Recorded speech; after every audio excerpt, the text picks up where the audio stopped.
Olá, queridos e queridas, graça e paz, tudo bem? Estamos aqui mais uma vez para que a gente possa compartilhar com você um pouco daquilo que nós já estudamos até aqui no nosso estudo de escatologia. O nosso alvo é trazer a você um pouco daquilo que nós já estudamos. Nós tivemos até agora duas aulas e na próxima aula nós estaremos falando literalmente do livro de Apocalipse, mas nessas duas primeiras aulas nós tratamos um pouco da escatologia no Antigo Testamento. Estudamos um pouco o livro de Daniel para que a gente pudesse entender as visões, as profecias, as revelações, tudo aquilo que aconteceu no passado e que já se cumpriram em parte, parte ainda está a se cumprir, mas eu gostaria de fazer com você um resumo daquilo que nós já estudamos e neste primeiro vídeo eu quero falar sobre a nossa primeira aula, que foi sobre a profecia das 70 semanas de Daniel. É muito importante a gente conhecer essas profecias, ver o quanto Deus trouxe para nós revelações através da vida do profeta Daniel, coisas que já se cumpriram, coisas que ainda irão se cumprir. O nosso objetivo não é gerar especulação, causar confusão, questionamentos em relação a intriga, confusão. Não. O nosso alvo é trazer luz àquilo que Deus tem dado luz ao nosso entendimento, ao nosso coração. Compartilhar com você, literalmente, aquilo que Deus tem revelado a nós através do seu Espírito Santo. Nós não conhecemos todas as coisas. Os grandes teólogos, os grandes estudiosos da Bíblia desse tempo e de outros tempos tiveram dúvidas e ainda têm muitas dúvidas em relação a alguns textos bíblicos que são realmente de difícil entendimento. Mas aquilo que Deus tem revelado a nós precisamos compartilhar. Nós precisamos estudar, falar sobre ele. E o tema escatologia, ele é um tema muito atual. Nós estamos vivendo os últimos dias da igreja na face da terra. E é importante a gente estar buscando na palavra aquilo que Deus quer revelar a nós nesses últimos dias. O meu desejo através desse vídeo e das aulas que virão a seguir é que a gente possa conversar, buscar em Deus aquilo que Ele tem escondido para revelar aos seus filhos e filhas. Seja bem-vindo, bem-vinda conosco a esses estudos escatológicos. E hoje, o tema que eu quero passar para você, que foi da nossa primeira aula presencial, se encontra no livro de Daniel, capítulo de número 20, ou melhor, Daniel, capítulo de número 9, a partir do versículo 20. Você que quiser pegar a sua Bíblia, acompanhar conosco, é o Daniel, capítulo de número 9, a partir do versículo 20, que vai dizer assim o texto: Falava eu ainda, e orava, e confessava o meu pecado, e o pecado do meu povo de Israel, e lançava a minha súplica perante a face do Senhor meu Deus, pelo monte santo do meu Deus. Falava eu, falava ainda na oração, quando o homem Gabriel, que eu tinha observado na minha visão ao princípio, veio rapidamente voando e me tocou a hora do sacrifício da tarde. Ele queria instruir-me. Falou comigo e disse: Daniel, agora saí para fazer entender o sentido. No princípio das tuas súplicas saiu a ordem, e eu vim para tu declarar, porque és muito amado. Considera, pois, a coisa e entende a visão. 70 semanas estão determinadas sobre o teu povo e sobre a tua santa cidade, para fazer cessar a transgressão, para dar fim aos pecados, para expiar a iniquidade, para trazer a justiça eterna, para selar a visão e a profecia e para ungir o Santo dos Santos. Sabe e entende. Desde a saída da ordem para restaurar e para edificar Jerusalém até o ungido ao príncipe, 7 semanas e 62 semanas. As praças e as circunvizinhações se reedificarão, mas em tempos angustiosos. Depois das 62 semanas, será morto ou ungido, e já não estará. E o povo de um príncipe que há de vir destruirá a cidade e o santuário. E o seu fim será num dilúvio. E até o fim haverá guerra, desolações são determinadas. Ele fará firme aliança com muitos por uma semana.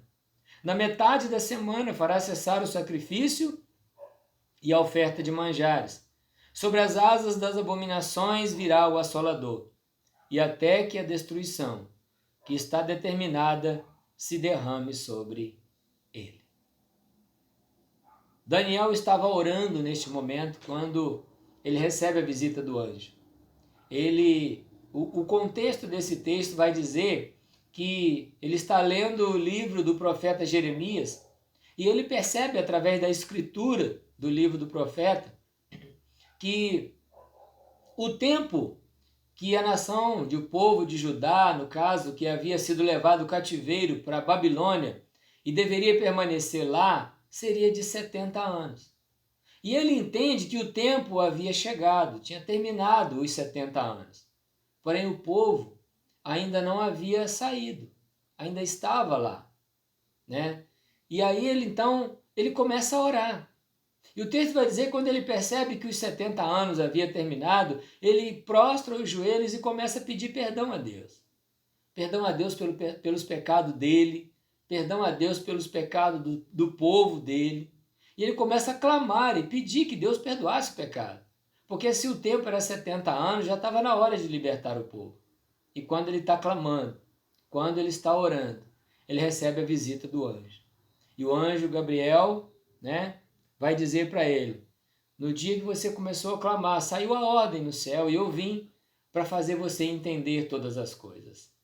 E aí ele está dizendo: olha, você precisa entender que estão determinadas sobre o teu povo 70 semanas. Nós sabemos que cada semana não significa 7 dias, mas sim 7 anos. Então, quando está falando de 70 semanas, não está falando de 70 semanas de 7 dias, mas 70 semanas de 7 anos. E para que você possa entender melhor, e se quiser calcular, eu não vou fazer esses cálculos aqui, mas tem eles calculados aí, você pode encontrar facilmente como se faz esses cálculos. Naquele tempo, segundo o que a gente estudou, os meses eram contados de 30 dias. Então, 30 dias contava um mês. E cada ano, 360 dias. E não 365.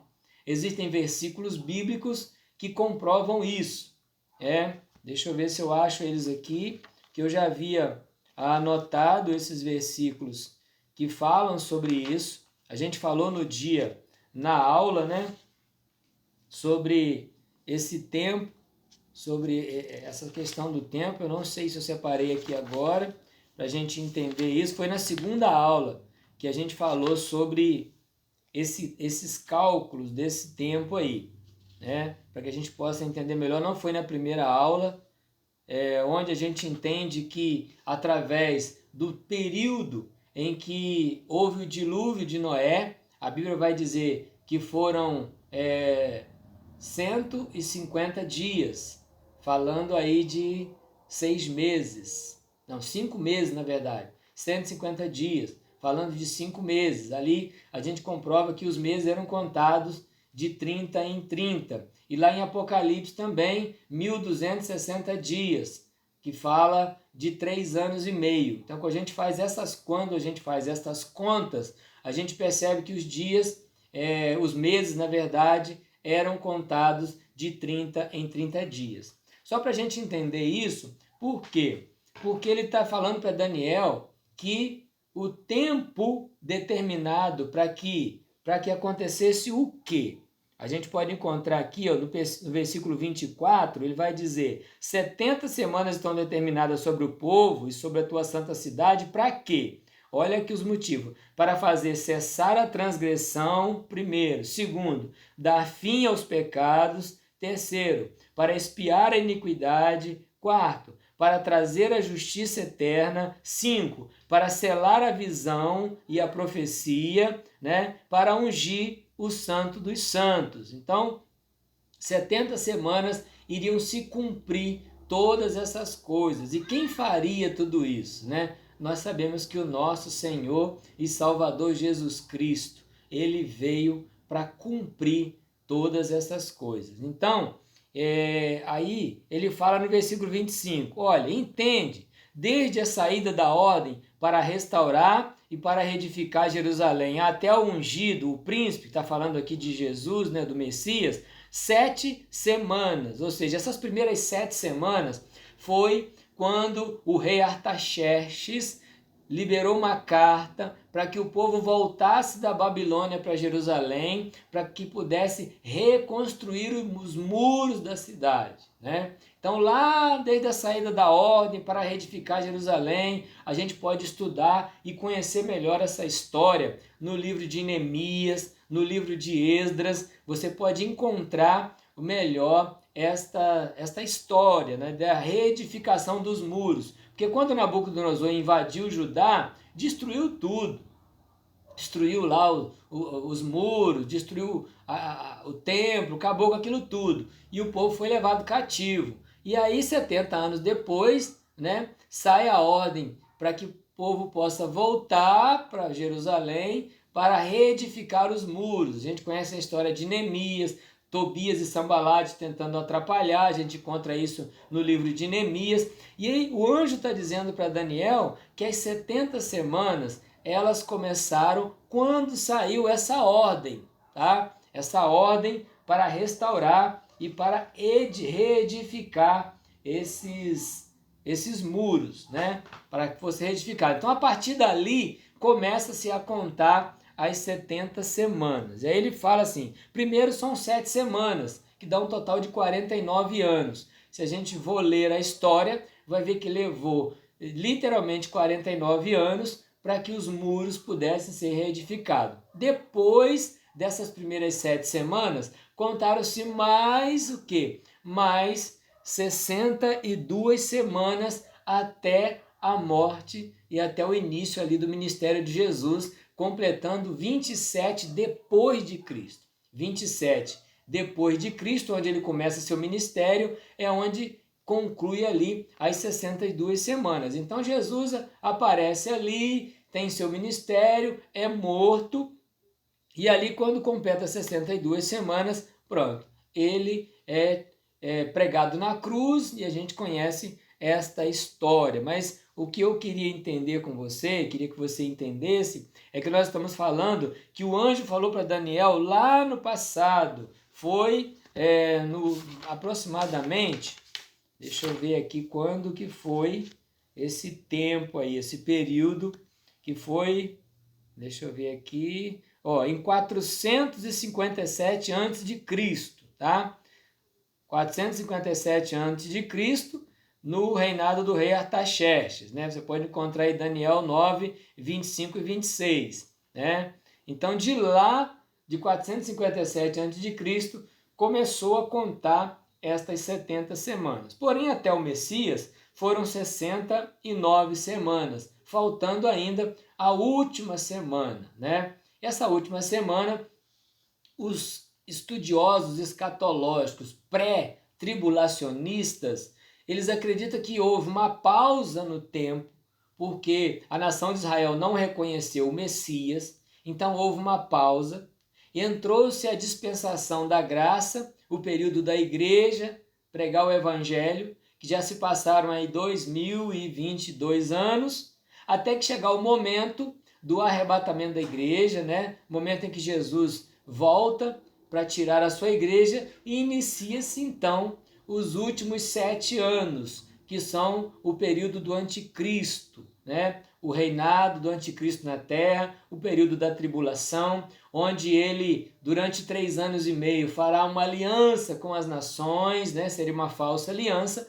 3 anos e meio depois, ele revela realmente quem ele é, e aí começa todo um transtorno que a gente vai conhecer quando a gente estudar o livro de Apocalipse, né? Esses transtornos maiores dos últimos 7 anos, que são os 7 anos de tribulação, para concluir toda a história. Então, a gente entende que até o Messias ali foram 69 semanas. E aí, como a nação de Israel houve uma pausa para que entre o período da igreja, a dispensação da graça, e aí, quando a igreja for tirada da terra, a gente entende que vai começar os 7 anos de tribulação. Isso para aqueles que acreditam no pré-tribulacionismo, é onde a igreja é tirada da terra antes do período da tribulação, contando que existem outras linhas de pensamento.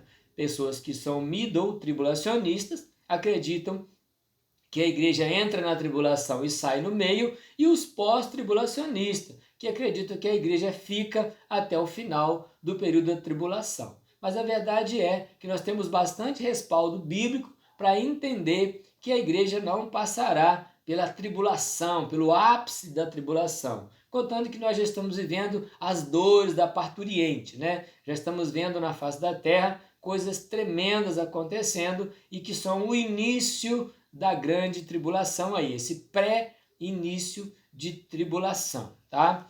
Então, outra coisa que a gente vê aqui, né?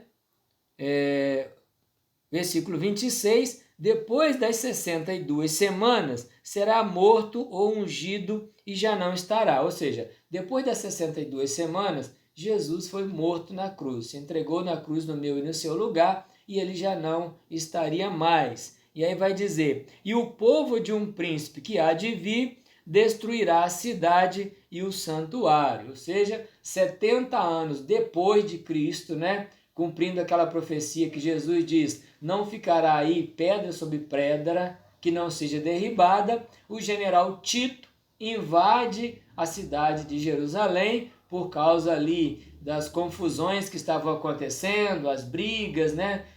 Havia grupos ali se revoltando contra os romanos, então, que estavam dominando todo o território. Então o general Tito, um general romano, é enviado para Jerusalém, e aí ele invade a cidade, prende o povo, mata a gente, expulsa a gente, destrói o templo, saqueia tudo, e é o que a gente vê até os dias de hoje, os muros das lamentações. Foi o que restou do templo que existia lá no tempo de Herodes, no tempo de Anás, Caifás, os sumos sacerdotes da época. Então, Daniel também recebe esta revelação. Então, o que a gente estudou, né? Como nesse resumo que nós estamos passando, a gente estudou essa profecia que Daniel recebe lá no passado e ela se cumpriu perfeitamente, né? Aí vai estar dizendo, o povo do príncipe que há de vir destruirá a cidade e o santuário, e o seu fim será no dilúvio, e até o fim haverá guerra, né? Então haverá guerra até o fim. A gente pode esperar que está profetizado que confusões estarão acontecendo até o fim. Mas tudo aquilo que está pré-estabelecido por Deus há de acontecer, há de se firmar. Não tem como a gente fugir disso. Deixa eu ver mais aqui. O que a gente estudou. Deixa eu ver se fala mais alguma coisa aqui. Capítulo Daniel 7, não, Daniel 7, João 14, não. Esse aqui é outro texto. Então, deixa eu ver. Aqui foi isso que a gente estudou. E lembrando também a você que esse sonho que Daniel teve das 70 semanas, né? Ele fala um pouco do presente, daquilo que nós já vivemos, fala um pouco do que aconteceu desde a época dele até ao período do Messias, né? Até o período ali de Roma, destruir Jerusalém, dominar aquilo tudo. E ele fala um pouquinho também do último, o grande que vai vir aí e que vai, tá vendo aqui no versículo 27? Ele fará uma firme aliança com muitos por uma semana e na metade da semana fará cessar o sacrifício e a oferta de manjares. Então aqui a gente entende que também está falando aí do anticristo, né? Anticristo, falso profeta, que virá nos tempos do fim para poder governar a terra por um curto período de tempo, apenas por um período de 7 anos. A gente vai começar falar um pouco mais quando a gente entrar no livro de Apocalipse, literalmente, a gente vai bem devagar, meditando sobre tudo isso e trazendo esclarecimento, porque o nosso alvo não é aterrorizar ninguém. Até porque a igreja não precisa viver aterrorizada com escatologia nem com Apocalipse.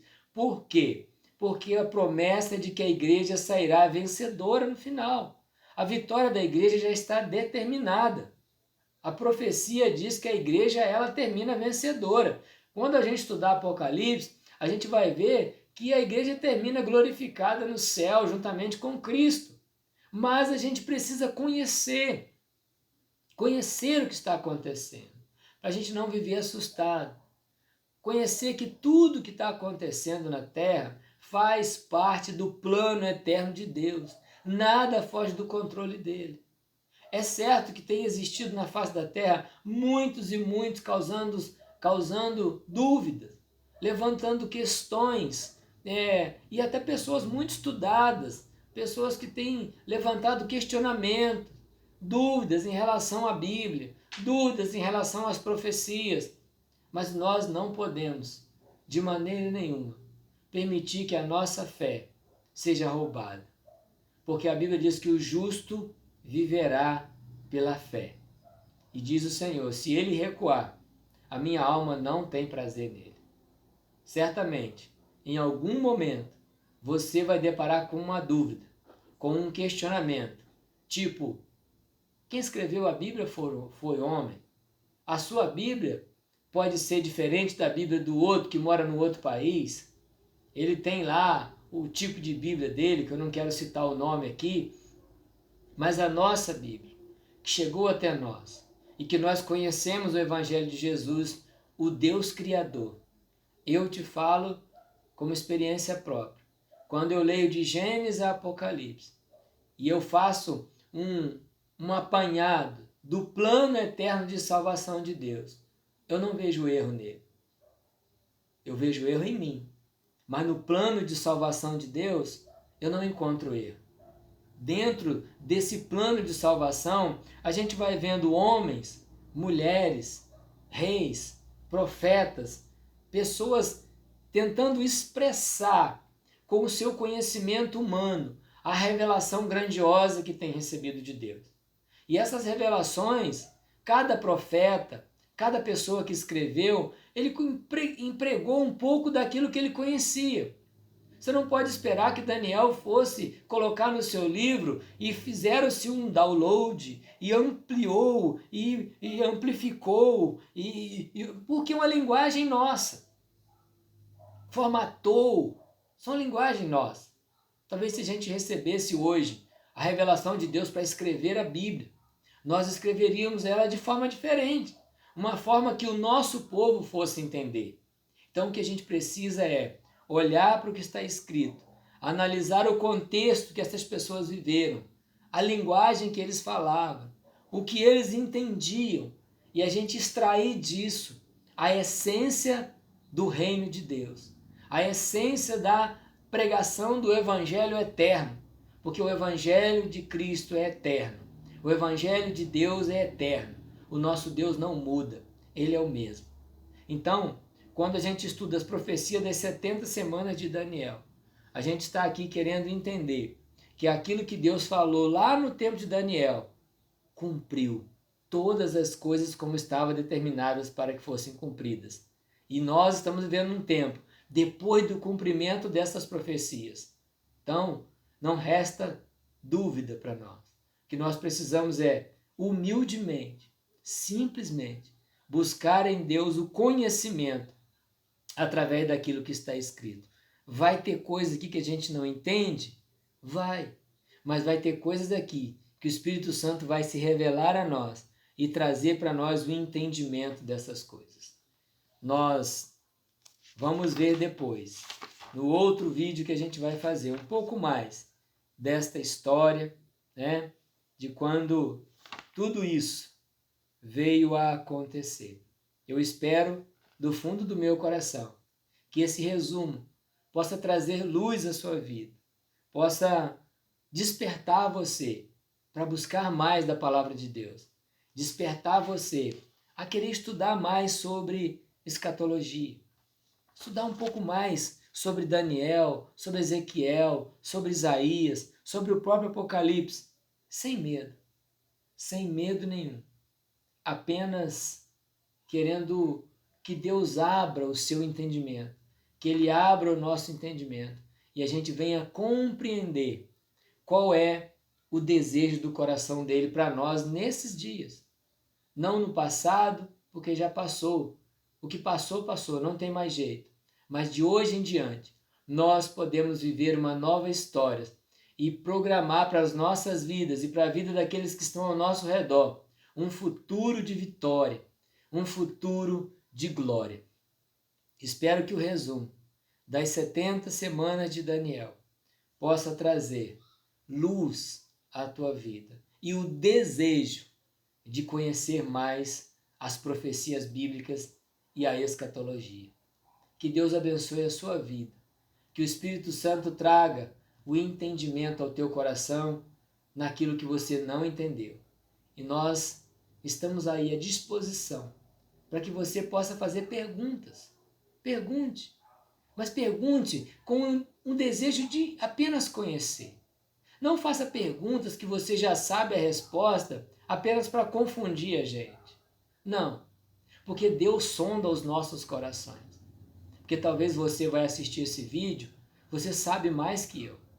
E se você sabe mais que eu, escreva nos comentários.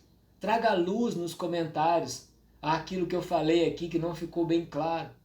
Mas não faça pergunta apenas assim, eu já sei, quero ver o que ele vai dizer. Não, querido, eu não sei todas as respostas. Não tenho todas as respostas e nunca as terei. Mas aquelas que o Espírito Santo se revelar a mim e que eu tiver, com muita simplicidade, sinceridade e humildade, eu quero compartilhar com você. Como também estou aberto a te ouvir, para que você possa dizer, Paulo, não é bem assim, é assim. Querido, eu vou aceitar. Eu também preciso que a minha mente seja aberta, que venha para mim também respostas. Eu estou em busca de algumas respostas também que eu ainda não tenho. Se você souber, fale nos comentários. Traga luz ao nosso entendimento, mas não questionamentos para colocar mais em dúvida ainda a vida das pessoas. As pessoas já estão cheias de dúvidas. Nós não queremos colocar mais dúvidas. Nós queremos trazer a resposta de Deus, a revelação de Deus. O anseio de Deus é que nós possamos nos unir com o desejo de ajudar uns aos outros e não cutucar uns aos outros para que possa ser confundido. Não, querido. Que os nossos corações sejam corações de pessoas sinceras, simples, que não sabem todas as coisas, mas que têm o desejo de aprender e de ensinar. Porque a Bíblia diz, de graça recebei, de graça dai. Talvez o nosso entendimento seja diferente. E a gente pode conversar, mesmo tendo um entendimento diferente, mas que a gente possa, nesta conversa, esclarecer dúvidas com amor, com carinho, com humildade, com a esperança de que o Espírito Santo de Deus venha se revelar a nós a cada dia, a cada instante. Pois nos últimos dias, a Bíblia diz que muitos esquadrinhariam a palavra e o saber iria se multiplicar. Que a gente possa esquadrinhar a palavra, não com o desejo de eu sei mais que você, mas com o desejo de aprender e de ensinar, para que juntos nós possamos adentrar a vida eterna com Cristo Jesus e passar a eternidade com Ele. Esta é a nossa maior esperança. Que o Espírito Santo de Deus abençoe a sua vida. Que a graça do Senhor Jesus, o amor de Deus e as doces consolações do Espírito Santo repouse sobre a tua vida hoje e sempre. Fique na paz do Senhor e seja sempre bem-vindo conosco. Deus abençoe. Muito obrigado por você ter ficado até aqui conosco. Eu desejo que você seja muito abençoado com este pequeno estudo. Em nome de Jesus.